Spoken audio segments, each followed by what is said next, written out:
There we go. Yo, what's good, guys? How y'all feeling today, bro? Whew. Not gonna lie, I'm a little bit tired today. But we're gonna keep moving and we're gonna keep grooving, right? And I definitely wanted to touch on this topic, mainly with Shaq and Jokic. Mainly because I hear a lot of these talks with Shaq and Jokic, and then a lot of it don't really make sense to me, especially considering how one of the things that I hear a lot of is like basically Shaq and Jokic wouldn't be able to stop each other if they met head to head. Then people are starting to kind of downplay Shaq and his prowess and what he was doing back in the 2000s. And what they're doing is they're just using some stats and what Jokic was doing in the 2020s and comparing to the stats that Shaq was doing it back then and comparing the two and being like, oh, okay, these are numbers that we can equate to each other. First things first, we need to understand something, right? When we're comparing numbers, if you're not over here comparing the numbers across eras and you're not accounting basically pace and then how the points are being accumulated by the three ball or some extra free throws, right? If you're not taking into account the era and the pace in which they're playing to account for that, I'm not going to lie, you're doing it wrong. Whenever you're comparing players and their numbers, right, you need to account for the era they played in, the pace in which they played in, and then the what do you call it?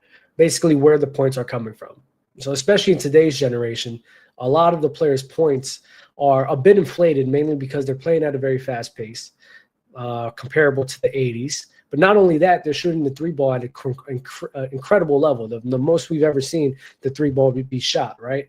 So, of course, naturally what's gonna happen is when you're taking more threes, you're playing at a faster pace, guess what's going to happen? The points per game are always going to go up. And then even that, the rebounds are going to go up because of the pace. Even the assists are going to go up because of the pace. Like, it's really dictated on that.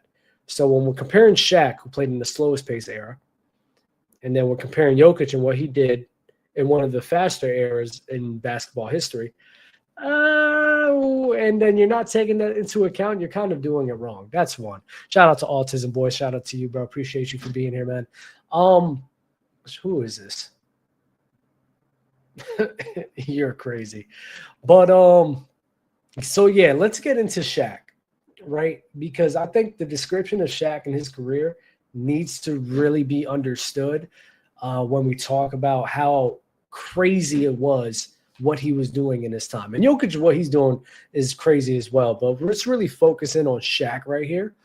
Shaquille O'Neal came in the 90s, was going crazy, played on the Orlando Magic, and was giving one of the greatest defenders of all time, Hakeem Olajuwon, some buckets. They were going head-to-head.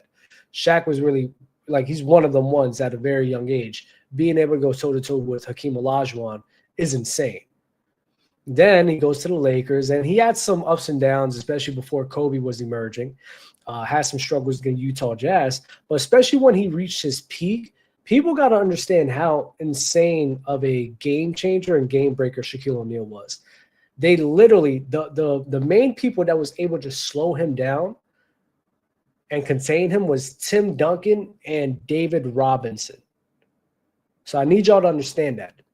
The only people that was really able to try to contain and slow Shaquille O'Neal down was two of the greatest centers, the greatest defending centers we've ever seen in our history, or greatest defenders, period, in NBA history.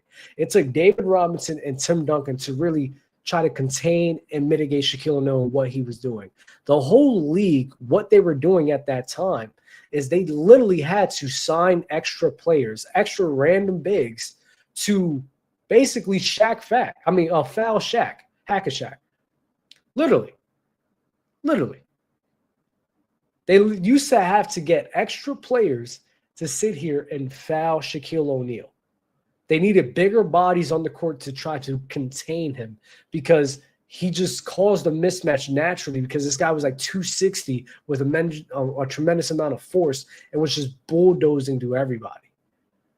Like that's what Shaq was doing in his time. And again, this guy was doing this in an era where he was like averaging 30 points per game, especially in the finals. And again, they were probably scoring 90 to 100 points per game. So, bro, I'm not going to lie. He's making up for a literal third of the team's output just on him alone.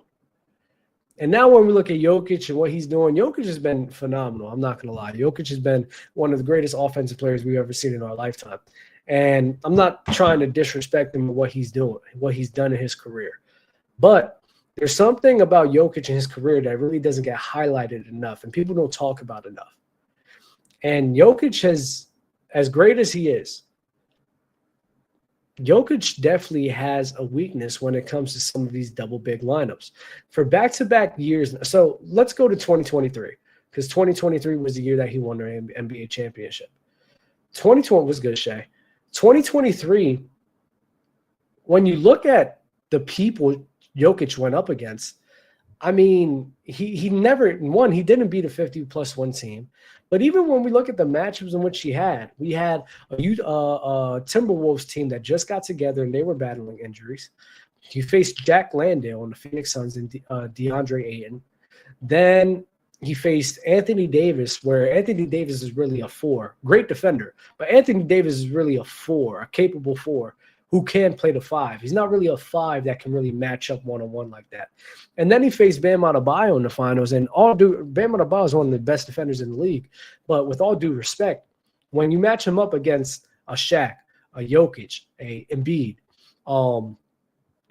even a Yao Ming, like a traditional big, it's not something that's good for him because he's undersized. He's like 6'9", and he doesn't have as much weight on him. So Jokic was just destroying him. I just got to be honest with that. So when we look at Jokic and what he was doing in 2023 and how he destroyed everyone, we got to look at the competition. Now, when we fast forward to the very next year, what happens when he actually faces a team when they have double bigs, when they have some size and cat that can match up with him? He struggles. He struggled immensely. Jokic definitely struggled against the Timberwolves. I mean, call a spade. He was struggling against Karl Anthony Towns. So I need y'all to ask yourself this. If Jokic was over here struggling with Karl Anthony Towns, what do you think is going to happen when he has to match up against Shaq? If Jokic was struggling against Cat, what do you think is going to happen when he's facing that brick wall of Shaquille O'Neal? Jokic and what he does, and Jokic is great. But what he does a lot of the times is he plays bully ball. He's able to see over everyone, 1. And 2, he's able to move the defender wherever he wants because of his size. He's not doing that with Shaq. And whenever he can't do that to players, that's when you really see him. And again, he definitely has counters, but that's when you really see the struggle form when it comes to Jokic. So the next year against OKC, almost not the same exact thing, but very similar things was happening. And Jokic's weakness when it comes to his shooting was really emphasized in that series, right? A lot of people want to say that Jokic is this 3-level scorer, and we just got to be honest with Jokic. He's really not. He's more of a mid-range post guy, gets in the paint, but he doesn't really stretch to the three-point line enough. A lot of teams leave him wide open for those threes. Jokic is one of those guys where, for some reason, when people are draped over him, he's going to make the three. But when he's wide open, he's missing a lot of those shots. And a lot of teams in the postseason, they definitely do it. They do leave the three ball open for him, right? So Jokic, one of his weaknesses is his shooting the three ball. He's not really that effective or great at it. We're just going to be honest. That's not who he is. So he's really working off of the high post and then getting into the low post, right? So when it comes to this shooting and everything, like that's something like the shooting with the three ball and compared to Shaq, listen, it's not really moving me. It's not really moving me if I'm going to be honest with you. Seriously, it's just not. So when we got Shaq matching up with Jokic, who's going to be matched up with him usually on the high post, Jokic is not going to be able to bully ball his way down on him. Shaq is going to eat that matchup. And Shaq, even though you can say he's a lazy defender, especially when it comes to the pick and rolls, when it comes to one-on-one, mano-a-mano, Shaq versus whoever, he's a pretty capable defender, especially one-on-one. Like, you just got to give respect where respect is given. So when I look at the matchup between Shaq and look at Jokic, let's say, hypothetically speaking, that they have to match up with each other, I'm not going to lie, Shaq is probably going to foul that man out the game.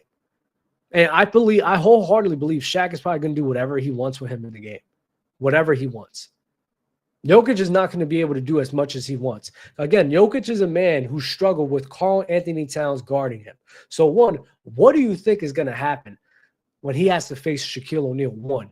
Two, what do you think if it took Tim Duncan and David Robinson to slow down Shaq? What do you think Shaquille O'Neal would be doing to Karl Anthony Towns and Rudy Gobert? What do you think he's doing to that crew? Do y'all really think that Karl Anthony Towns and Rudy Gobert is going to slow down Shaq? I don't think so. Not at all. Do you think Chet and Isaiah Hartenstein is going to slow down Shaq? I don't think so. I really don't. I really, really, really don't think so. Honestly speaking. So the matchups that Jokic has went up against, I wholeheartedly believe Shaquille O'Neal would dominate those matchups without a doubt in my mind, to the point where they'll have to get extra players to match up for the size, because Chet was a guy who even got in foul trouble against Jokic. What do you think is going to happen with Shaq?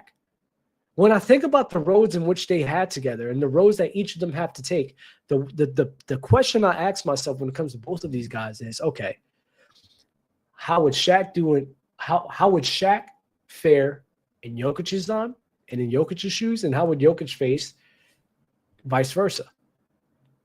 And I think Shaq would see a lot more success than Jokic.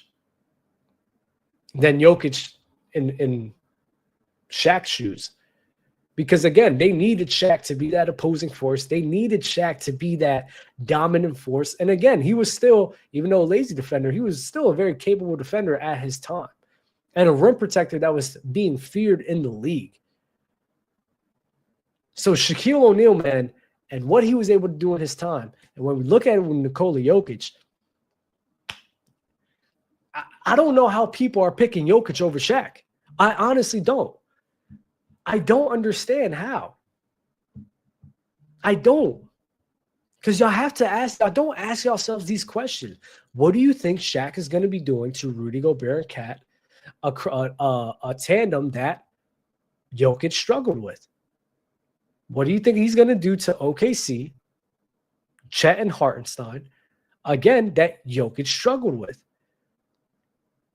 You have to ask yourselves these questions. And then you ask yourself, how do you think Jokic is going to fare against Tim Duncan and David Robinson?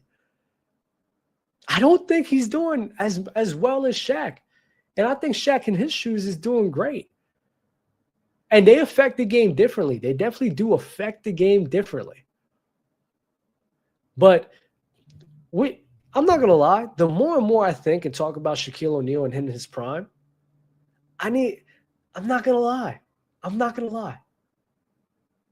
I don't think there's really – I think Shaq has a case where in the best 3 years of someone's career, even the best of the best, I don't know how anyone else is picking anyone else but Shaq. I don't know how someone will pick LeBron over Shaq. I don't know how someone will pick Kobe over Shaq. I don't know how someone pick MJ over Shaq. Even though those guys bring so many things to the table, they can handle the rock. They all can facilitate for the crew. They all are around 3-level scorers, right? Versatile both offensively and defensively. Man, I get it.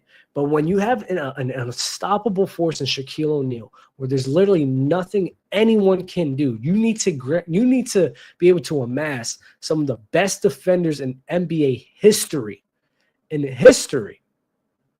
to contain that man, and they still have a very hard time of doing it. I don't know how you can just pick anyone else over that unstoppable force. He's a cheat code. He's a literal cheat code. And athleticism, as much as skill is great, you can't teach athleticism. You can't teach talent sometimes. You can't teach natural born, God-given talent, natural athleticism. You just can't. And when you got a guy in Shaq who's that big and that size and that agile, he's actually very agile too.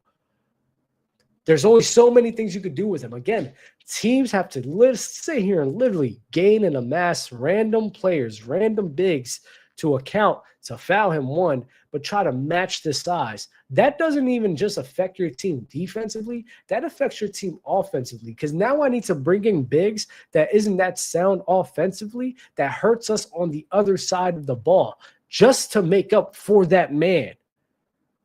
People don't think about that. People don't. People really don't. I'm sorry. Jokic is far better than just about any center Shaq ever faced. Hakeem Olajuwon. What are we talking about? Are we really going to sit here and say that Jokic is just far? And this is, I'm not going to lie. And this is the annoying part, right? This is the annoying part. How are you going to sit here and say that Jokic is far and better?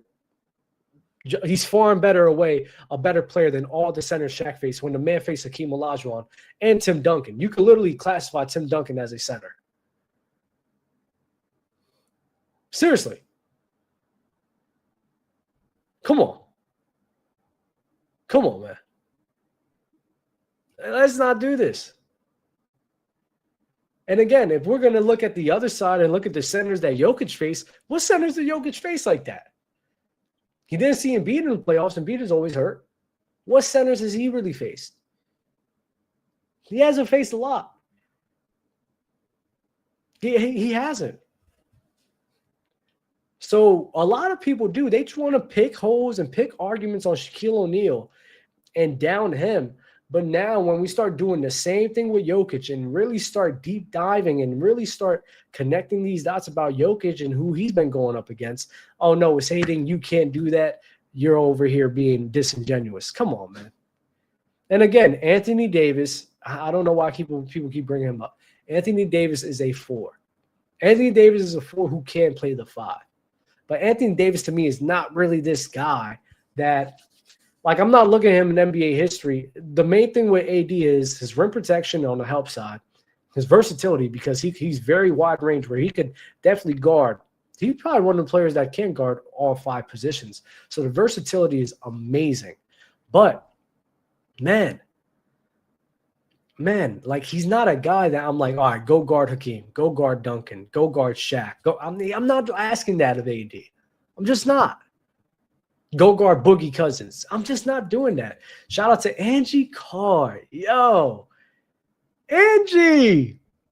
Yo, that is my girl, man. I love Angie, bro. Sup, fam? Dropping by to give my respects to the OG. Hope all is well, Dub. Yes, it is. Week 1 was nuts. Micah on a mission. It's lit in Green Bay, baby. We up. That's crazy. I did not know that she was a Micah Parsons fan. Not Micah Parsons, Green Bay Packers fan. Shout out to them. I'm actually going to be on Trent's channel tomorrow to talk about that. But yeah, week 1 was amazing. The game with Lamar Jackson and Josh Allen, the Ravens versus Bills, was amazing. And I'm very excited to see what the Bears are going to do tonight. I think the Bears have a lot of things under their belt. I think with their new coach, it's definitely going to surprise a lot of people. So I'm very excited to see what's going to happen. I'm very excited.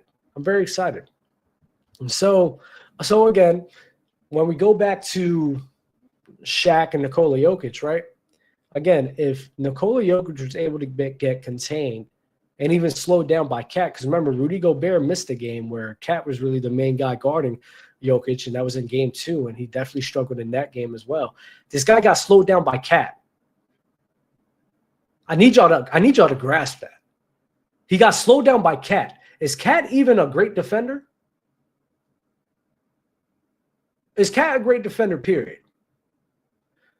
So do you want to know why he got slowed down by Cat? I'm going to tell you why. The reason he got slowed down by Cat is because Cat actually does have some size on him. Cat has some size, has some weight. So to where Jokic is just not moving him around and just bullying his way through him to move him to where he wants him to be. That's why. It's not that Cat was just this great defender. No, the matchup is perfect. He actually has the size and the build to match up with him. That's why he struggled. So again, when you got Jokic and when you got Shaq, you have Shaq who has the natural build to match up with a guy like Jokic. He can't bully him. He can't move him to where he wants him to be. He doesn't have the strength as much to do it. What do you think is going to happen? What do you think is going to happen? And then on the other side, ask yourselves this. Who do you think is better at defending who? Do you think Shaq is better at defending Jokic or Jokic at defending Shaq? And y'all need to be honest. Y'all need to be honest. Y'all really need to be honest there. And if you're not honest, bro, we just can't have a conversation, and that's fine. We don't have to have a conversation. My opinion's mine. Your opinion's yours. Is what it is. This is how I think. This is what I feel. But if you really think the other way around, hey, man, all salute to you, man. All salute to you, man. I'm not going to waste my breath. I'm really not. I come over here, give my takes, give what I think. And if you don't agree, cool with me. If you know what, I'm going to make it as a slogan. If you don't agree, it's cool with me. I'm serious. If you don't agree, it's cool with me. And yes, Shaq, BBL, funny name. Shaq definitely, I'm not saying like Shaq is gonna lock him up, right? I'm not saying that Shaq is gonna contain him, he's gonna score 0 points. No, that's not what I'm saying. But when I'm comparing the two and see who's gonna have more problems with the other, Shaq Jokic without a doubt is gonna have more issues with Shaq, without a doubt in my mind. He's probably gonna get into foul trouble. They're probably gonna try to what? If they play on the Nuggets and then Lakers, even the 99 Lakers, you know what they're going to switch Aaron Gordon on him? No, they're going to have to sit here and get and buy and purchase bigs to play on them, which then also hurts the offense on the other side. So now, how is Jokic going to be effective if they're amassing players to combat Shaq? How is he going to be effective as offensively when he don't have the same offensive pieces because they need some bigs to match up with Shaq? He's just not. And this is just all that goes in my head when it comes to this. And this is why I say, like, Shaq has – listen, Jokic has no chance against Shaq. Jokic doesn't. Not at all. If they match up, Shaq would destroy him. And that's part of the reason why, to me, I mean – even though Jokic is great offensively, again, you need to ask yourself this. What would you rather have? Would you rather have a supreme dominant force who's moving everyone out the way, who's literally changing the entire landscape of the game because of his natural-born, God-given talent? Or would you have a guy who's more skilled and more well-rounded? And to me, I mean, a lot of people pick Stephen Curry, right? I think a lot of people have Steph over Jokic. A lot of people have Steph over a lot of players, even Kobe Bryant, because of that one particular thing that he does at an extraordinary level, which opens up the game completely. He's a game breaker. So we're picking Steph over a lot of these guys for his game-breaking ability. I don't understand why we don't do the same with Shaq. I don't understand why we don't keep the same energy. I'm serious. And listen, Jokic, he's strong. I'm not saying he's weak. Shaq is different. Shaq is a different type of strong. Shaq is like the baby just came out on steroids, bro. That's Shaq. That's Shaq. The baby came in and he already had pills in his mouth. That's it. That's how strong Shaq is. I'm not hearing this, oh yeah, Wilt was stronger than him. Wilt was more dominant than him. Wilt was this, Wilt was this. No. If Shaq played in the 60s, Wilt will be his son. Shaq would baby boy him. I promise you. Shaq would dominate the 60s. He would dominate the 50s. He would dominate the 70s. He would dominate the 80s. He would dominate the 90s. A peak Shaq is destroying all of them. A peak Shaq is sitting Wilt down. I'm serious. He is sitting Wilt down. Shaq will probably have 200-point games. I'm serious.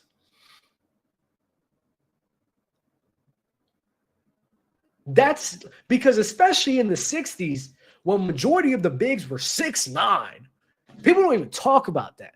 The majority of the centers back then and the power forwards were like 6'8". They were like 6'8", barely 6'9". Centers, 6'9", barely 6'10". So he's going up against a bunch of Bam Adebayos. Not even as good defensively. Not even as athletic as Bam. He's going up against a bunch of Bam Adebayos. What you think is going to happen? Shout out to everyone in here, bro. Like the video, subscribe. Come on, man. Come on. Shaq would destroy that league. It would be unfair. I don't want to make too many jokes. I don't want to make too many jokes about it. But man, he would destroy Wilt. He'll destroy them all. He would. The 70s, please. The 70s, Kareem wouldn't stand a chance. So this is the thing with mental and work ethic, right? Which Shaq does have a flaw in. I think work ethic and mental is two extremely important things in terms of just being a man in general. You got to have work ethic. You got to have that drive. You got to have a good mental, right? But honestly speaking, especially in sports, there are just some things that men are just, it's just God-given, bro. It's just some people where they're just, they don't need that because they're just so naturally gifted. Jeff Teague, perfect example. Jeff Teague was one of those guys. And Shaq is also one of those guys. He don't have to work as hard as everyone. But guess what? He's better than almost everyone. And Jeff Teague said on his podcast, all these guys going into workouts and everything, I'm coming in late and I'm cooking them. All that work is going to do, it does nothing to them. It does nothing for them. They're never going to be better than me. There's some people, they're just better than. Shaq's one of those people. And Shaq worked hard to an extent. It's just when Shaq became successful, and that's a lot of dangerous things with men. When they're going up the road, that ethic is there, that mental is there. When they reach that high top right there, it's so easy to lose that. It's so easy to lose that and start digressing because you've already made it. You made yourself and you stamped yourself and you've been already here. It's so hard to keep that drive up. It's so hard. That's why big respect to Kobe, MJ, even LeBron. People don't give LeBron enough credit for his mental. They want to call him like a little baby. I don't understand that. I think LeBron definitely has a very good mental, especially his work ethic. He tries every year. Every year he tries. He works hard. He has a tremendous amount of work ethic. And I always respect him for that. But Shaq was not one of those guys wired like that. He got to the high top. He proved them wrong. He proved his dominance. He just wanted to chill. He wanted to have fun. But again, when you're that size, that dominant, When you're that talented, you don't need to be, bro. You don't need it. You really don't. And it's sad. I'll be honest. I'm not a fan of that. I think everyone should take, their life and their profession seriously. But I just got to be honest. If the talent is the talent, they're better. They're better. I can't do anything about that. And Shaq's is just one of them once. And even Jokic, like, let's be honest with Jokic. How much do y'all really think he cares about the NBA? I think he works hard, without a doubt. But, bro, I seen this man cry over his horse. I seen this man cry over his horse. His horse, bro. Crying over an NBA championship. I don't know how much he cares, bro. I'll be honest. This man was in tears for that horse. And shout out to him. That's where his passion is. That's where his passion is. I got a question, bro. Like, how much you care about basketball? Yo, Dikembe Mutombo's in the Hall of Fame, though. So he counts. So, And Shaq has beaten Ben Wallace in the playoffs before. He was on Miami. So even though he lost to Ben Wallace before, he beat him before. So what? We're just going to be honest. Just going to be honest. So, bro. And yeah, we're back. We're back and locked in. Hey, man, I was being nasty. You gave me Hall of Fame centers. How's it taste? You asked for Hall of Fame centers. I included one in there that he destroyed utterly. And then he beat Tim Duncan and David Robinson on the same team. Those are two of the greatest defenders we ever seen at the center position. And funny enough, let me show the stats.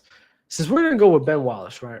I want y'all, because it's funny enough, me and Mars actually talked to Ticket about this. Because I want y'all to understand something. Because people say, oh, yeah, Ben Wallace slowed Shaq down. Right? So when we looked to 2004 and Shaq and his output in the postseason, it's actually funny. Let me get this. All right, so let me share my screen with y'all. And I just know this is true. All right, let me share. Oh, shoot.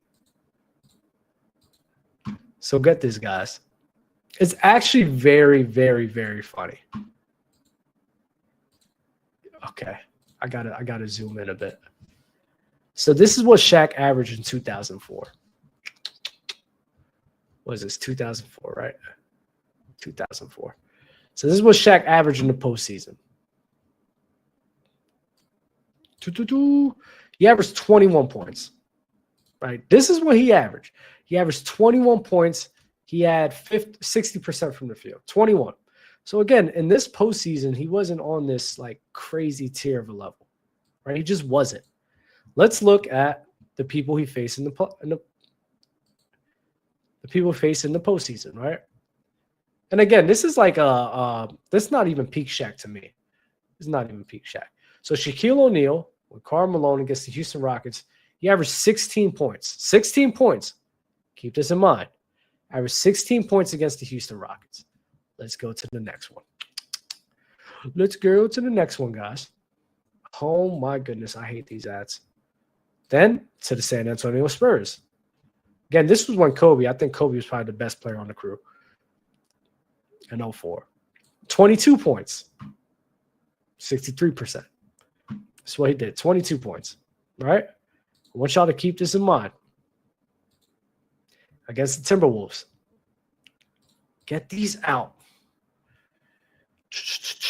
20 points. 57% from field. Right? And then what? 15 boards. I'm not really focused on that. The point I want to harp on is against the Detroit Pistons, Shaquille O'Neal averaged 26 points on 63%. He averaged 26 points on 63%.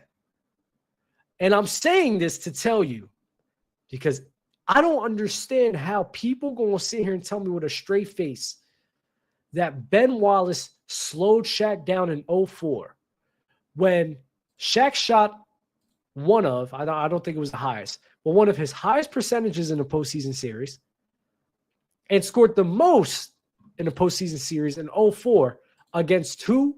The Detroit Pistons. So again, this is just a myth. And in 2004, Ben Wallace did not really slow down Shaq. Yes, he has some good defending moments, and I'll give him credit for that. But when a man is dropping the most points he's scoring in the postseason against Ben Wallace, shooting at a very high clip in 63%, still grabbing 10 boards, I don't know how that's slowing Shaquille O'Neal down when he's averaging the most points. Not only averaging the most points, he's shooting one of the higher percentages that he's playing in the postseason.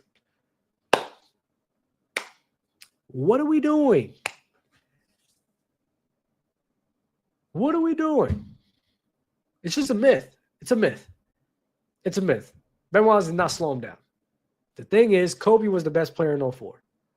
And Kobe was the main guy in 04. And that's why Shaquille O'Neal's just points per game and some of his averages in general was just going down. He just wasn't the best player at that time. Like, come on, man. Come on. And we talking about Shaq getting swept. I mean, Jokic was getting bounced out the first round plenty of times. He's getting bounced out. And if we're going to put context for Jokic and why he's getting bounced out, which I would put context for that as well, we got to do the same for Shaq. We have to. We have to. That's all I'm saying. But even Ben Wallace, Zeno night. We could even go to Shaquille O'Neal against we go to Shaq in 06. Because in 06, it's the same exact thing. He had his best series. Shaq had his best series in 06 against who? The Detroit Pistons. You want to know why? Because Ben Wallace is just undersized. Ben Wallace he's 6'9". He's just an undersized guy. He's just an undersized guy to be going up against Shaquille O'Neal. He's just not, it's not a good matchup for him. Look, and again, Shaq, this is an older Shaq. Right? What? 33 years old. D-Wade's the best player.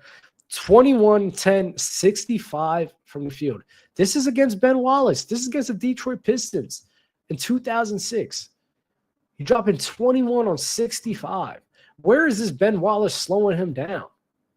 And again, when we look at the other series, when we look at the Chicago Bulls, what is he averaging? Can you move, please?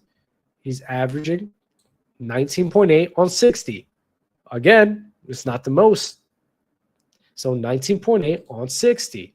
Still less than what he did against the Pistons. What did he do against the Nets? 18 points on 56. Pistons, he averaged more. And I'm pretty sure in the finals, he averaged like 13. Oh, no. It froze. There we go. And then when we go to he averaged 13. That's crazy. I knew that off the top of my head.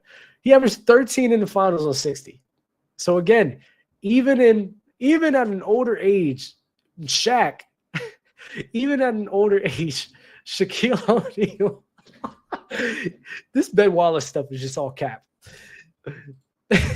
Even at an older age, Shaq against Ben Wallace in 2006 had his best postseason series against who? the Detroit Pistons with Ben Wallace guarding him. And the reason why he struggled, again, is because, listen, you can't teach size. All that heart goes out the window. When you 6'9" like that, there ain't nothing you can do. That's why I said in the beginning of the video, like when Jokic was against Bam Adebayo, Bam's too small for that. Like Ben Wallace is a guy that struggled with Shaq mainly because he was too small. Bam, it's the same exact thing with Bam versus Jokic. Both are great defenders. Both are amazing. One of the best defenders probably we've seen. But guess what? You can't teach size, bro. You can't teach size. You just can't. You can't. Dub, Giannis or Jokic? Who's better? Shout out to you, Autism. I love you. Um, that's tough. I don't know. I think that's one of the most fair questions. If we're talking about right now, man, I don't know. Because it's almost like the same thing with Giannis being an athletic freak. But Giannis is not as much of a cheat code as Shaq is. And Jokic, what he provides offensively, is still amazing. But Giannis also provides great things. The playmaking has gotten better. I think that his handle has gotten better. Even him as a defender has gotten better. So probably Giannis. But again, I'm open. I'm more open in those discussions rather than Shaq. I'm open to being wrong in that one. But when you got a guy in Giannis who's one of the best defenders in the league, and the offensive prowess he carries, again, he's not as skilled or doesn't have as much to a table as everyone else. But again, his dominance is crazy. The man's dropping, 30 and then averaging 60 from the field? That's crazy. Like, that's crazy. That is wild. And again, I get it. Run and dunk, man. I mean, he gets it mainly at the rim. But, man, I mean, he's leading the league. He's leading the league in rebounds. He's let me see, what's the field goal percentage? Yeah, back-to-back years dropping 30 on above 60%. Bro, that's wild. That's just wild. Along with great defense and solid playmaking, not like amazing playmaking, but solid playmaking. So I'm open for those discussions. I think Giannis, man, it's weird. Giannis has gotten better as a player, but somehow people treat him as if he's gotten worse. That's probably a different video for another day. But it's kind of weird how they treat him, man. But listen, man, that's all I got for today. This has been a great show. Appreciate the feedback. Appreciate the banter, man. Like the video, subscribe. I don't really have much else to say, man. Shout out to Kretschman Media, man. Definitely check out the main page. Check out their links. Anybody who needs some help editing at all, editing or getting their content up, definitely reach out to these guys because they're amazing for that, man. So salute to you guys. Y'all be easy, man. Like the video, subscribe, and I will see you again.